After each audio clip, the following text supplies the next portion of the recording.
Hi friends, welcome back to my channel Ila's world. இன்றைக்கி ஒரு டே in my life தான் பார்க்க போகிறோம், லாங் வீடியோ. ஸோ ரொம்ப நாள் கழித்து நான் ஒரு லாங் வீடியோ அப்லோட் பண்ணியிருக்கேன். மார்னிங்கே பார்த்திங்கன்னா ஐலாவும் அவங்க டேடியும் கடைக்கு போயிட்டு கொஞ்சம் வெஜிடபிள்ஸ்லாம் வாங்கிட்டு வர சொல்லியிருந்தேன், வாங்கிட்டு வந்திருந்தாங்க. அண்ட் வாஷிங் மிஷினும் சைட் பை சைடு நான் போட்டு விட்டுட்டேன். ஏன்னா க்ளவுடியாக இருக்குது, ஸோ அதான் காலையிலே போட்டு விட்டுட்டோன்னா ஈவினிங் வரைக்கும் காஞ்சிட்ருக்கோன்ட்டு. அண்ட் மார்னிங் பிரேக்ஃபாஸ்ட் பார்த்திங்கன்னா தோசை தான். ஐலாவுக்கு நான் ஆல்ரெடி ஊட்டி விட்டுட்டேன், இது நான் எனக்காக சுட்டுட்ருக்கேன். அண்ட் கிச்சனுக்கு பார்த்திங்கன்னா லைட்டாக ஒரு டெக்கர் மாதிரி பண்ணியிருக்கேன். எப்படி இருக்குன்னு மறக்காமல் கமெண்ட் செக்ஷனில் சொல்லுங்கள். அண்ட் இது நான் மீஷோவில் ஆர்டர் பண்ணியிருந்தேன். 100 rupees சம்திங் தான் நினைக்கிறேன். அண்ட் இது வீட்டில் அரைச்ச இட்லி பொடி. நான் ஆல்ரெடி இட்லி பொடி ரெசிபி ஷார்ட்ஸில் அப்லோட் பண்ணியிருக்கேன், கண்டிப்பாக போய் பாருங்கள். அண்ட் மார்னிங் பிரேக்ஃபாஸ்ட் சாப்பிட்டுட்ருக்கேன் நான். பாப்பாவும் பக்கத்தில் உட்காந்துட்ருக்கா. எங்கள் வீட்டில் மோஸ்ட்லி தோசை தான் இருக்கும். ஏன்னா ஐலாவுக்கும் அவங்க டேடிக்கும் தோசை தான் பிடிக்கும். அண்டு பாப்பாவை கொஞ்சம் நேரம் வெளியில் கொண்டு விளையாட விட்டுட்டு இருந்தேன். உங்களுக்கெலாம் ஹாய் சொல்கிறா. அப்படியே வேடிக்கை பார்த்துக்கிட்டு நானும் அவ்வளோ நின்றுட்டுருந்தோம். லன்ச் டைம் ஆகிடுச்சு, ஸோ லன்ச் செய்யறதுக்கு வந்துட்டேன்.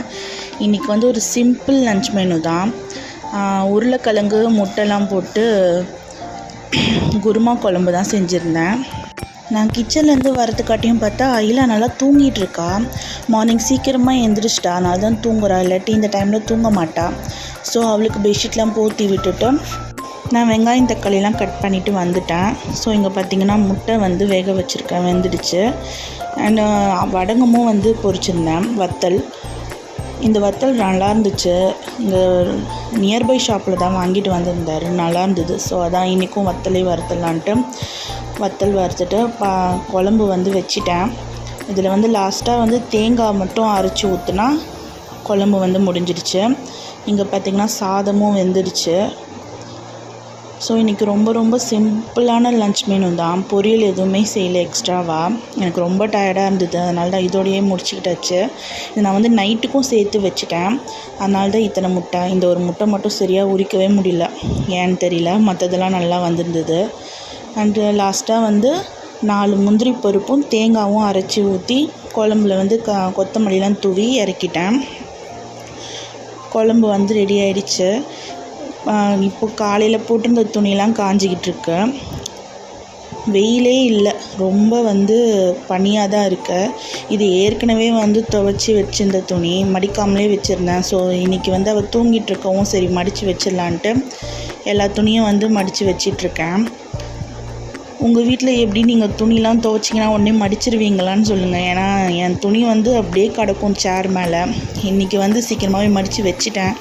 ஸோ அந்தந்த இடத்துல அவங்கவுங்க துணியை வச்சாச்சு. என்ன தான் நான் நீட்டாக இந்த மாதிரி அரேஞ்ச் பண்ணி வச்சுருந்தாலுமே என் ஹஸ்பண்ட் ஒரு துணியை எடுக்கிறோன்னா எல்லாத்தையும் களைச்சி போட்டுருவார். ரொம்ப டென்ஷன் ஆகும் எனக்கு பயங்கரமாக. நான் மறுபடியும் அடுக்கி வைப்பேன், இவர் மறுபடியும் களைச்சி விட்டு போயிடுவார். என்ன பண்ணுறதுனே தெரில, எத்தனை தடவை சொன்னாலும். அண்டு எல்லாத்தையும் மடித்து வச்சுட்டு அரேஞ்ச் பண்ணிவிட்டு பாப்பா எந்திரிச்சிட்டா. அவளுக்கு சாப்பாடு கொடுக்க போகிறேன் நான். லன்ச் கொடுத்துட்டு அப்படியே ஈவினிங் ஆயிடுச்சு. காய போட்டிருந்த துணியெல்லாம் என் ஹஸ்பண்டை எடுக்க சொல்லியிருந்தேன். அவர் தான் எடுத்துகிட்ருக்காரு. நான் வீடியோ எடுக்கிறேன்னு சொல்லிட்டு அவர் அந்த பக்கமாக திரும்பிக்கிட்டார். குழந்தைக்கு ஷை ஆகிடுச்சு. அண்டு பார்த்திங்கன்னா ஊதுபத்தி சாயந்தரமாக ஏற்றி வச்சுருந்தேன். மார்னிங் ஒரு தடவை ஏற்றி வைப்பேன், ஈவினிங் ஒரு தடவை ஏற்றி வைப்பேன். அது ஒரு மாதிரி ரெஃப்ரெஷிங்காக இருக்கும் ஊதுபத்தி வீட்டில் ஏற்றி வச்சாலே. எங்கள் அம்மா கிட்டேருந்து வந்த பழக்கம் இது. எங்கள் வீட்டில் டெய்லியுமே ஊதுபத்தி ஏற்றி வச்சுருப்பாங்க. அண்டு ஐலாவுக்கு ஈவினிங்காக பால் காய்ச்சி கொடுக்குறேன்.